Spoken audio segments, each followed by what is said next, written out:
Hey guys, it's Miguel Leonardo Edwin. What up? Selamat pagi guys, aku lagi ada di Kathmandu. Ini ibu kotanya Nepal.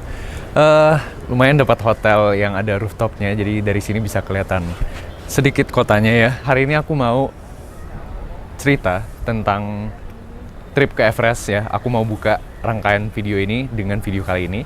Aku mau cerita kenapa aku bisa tiba-tiba ke Everest, terus gimana ceritanya kok kuliah, apa kabar gitu. Kenapa bisa ada libur 2 minggu dan bisa ke Everest ya. Jadi aku mau cerita semuanya di video kali ini dan aku udah siapin note kecil, langsung aja.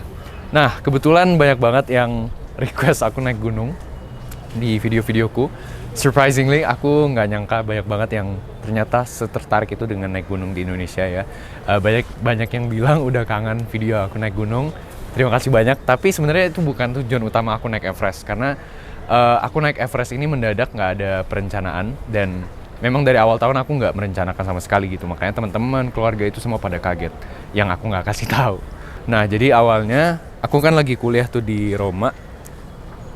Aku ada misi rahasia di mana aku pergi ke negara lain gitu kan. Singkat cerita, suatu hari aku pergi ke Praha, itu di Ceko, Republik Ceko, Czech Republic. Di sana aku ketemu seorang teman baru namanya Alex ya, dari Meksiko.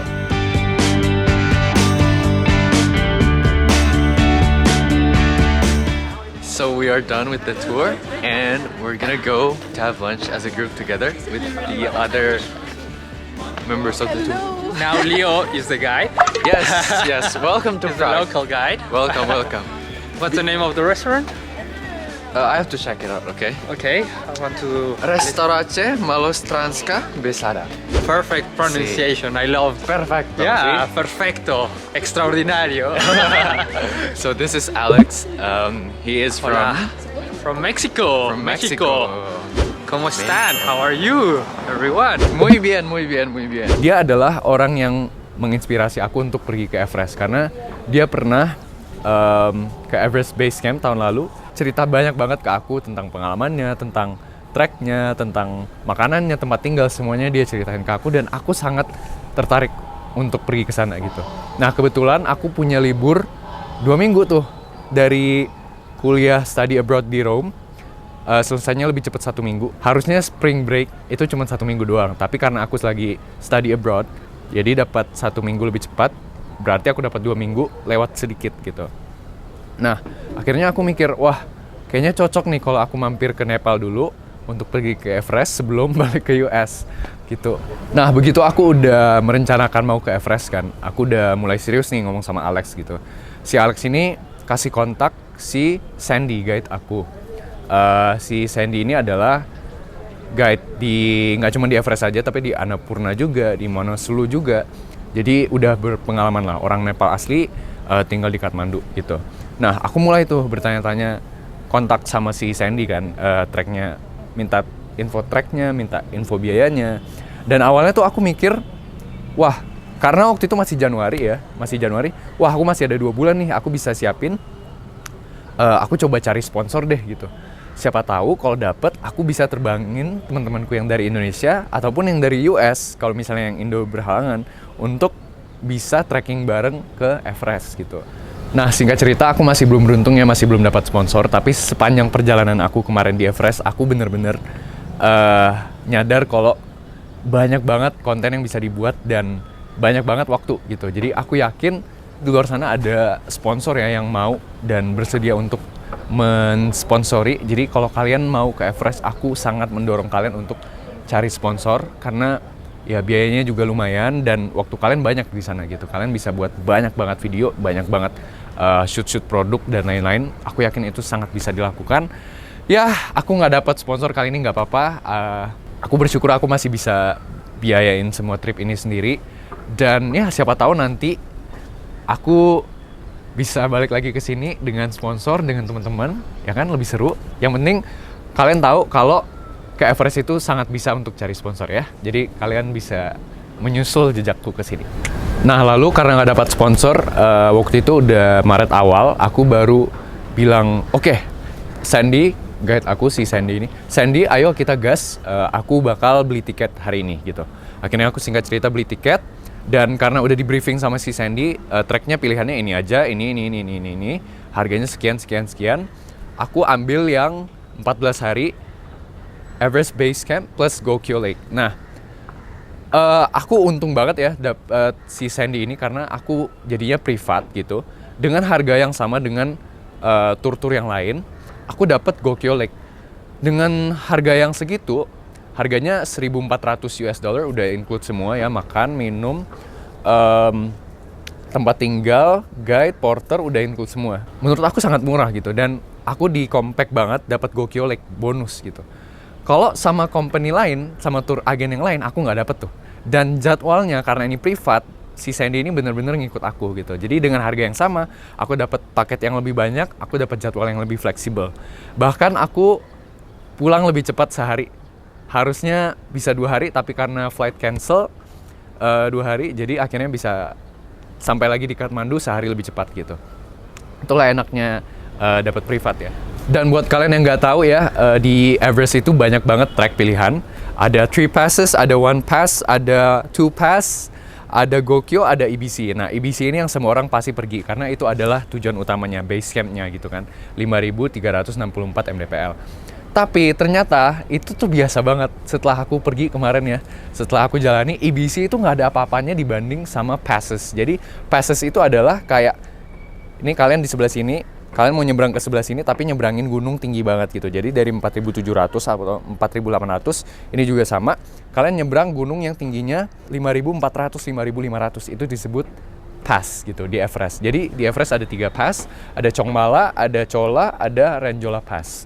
Nah, aku ambil yang Chola Pass karena itu memang ngarah ke Gokyo Lake gitu. Jadi ada satu danau di Everest, ada banyak sih, cuman ada satu yang namanya Gokyo dan itu bagus banget. Kalian kalau ke Everest wajib ke sana, tapi ingat itu jauh lebih susah daripada EBC sendiri karena aku nyampe ketinggian 5.450-an itu di Chola Pass. Itu lebih ngeri daripada EBC.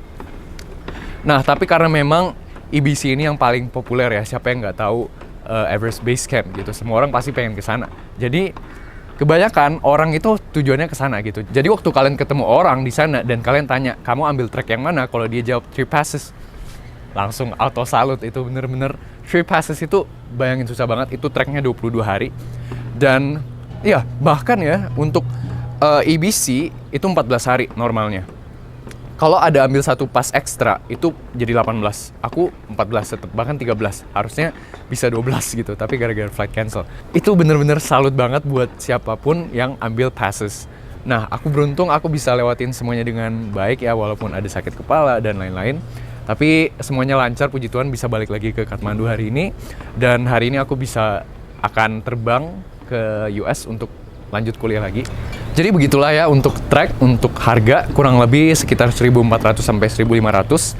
Dan langsung aja kita cerita ke hari pertama. Jadi hari pertama aku nyampe di Kathmandu, aku langsung dijemput si Sandy.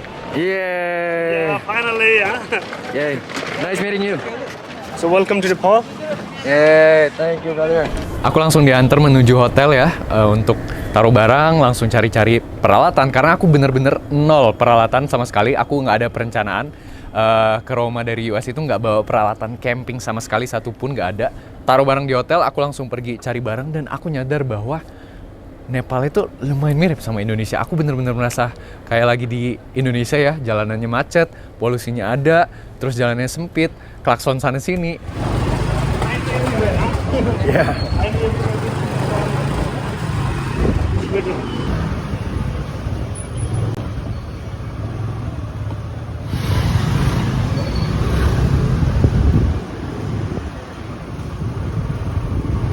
Begitu udah dapat semua peralatannya, ada yang aku beli, ada yang aku sewa. Kalau nggak bisa aku sewa, aku beli pasti. Ya mau gimana lagi gitu kan.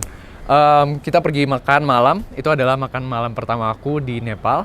Kebetulan aku minta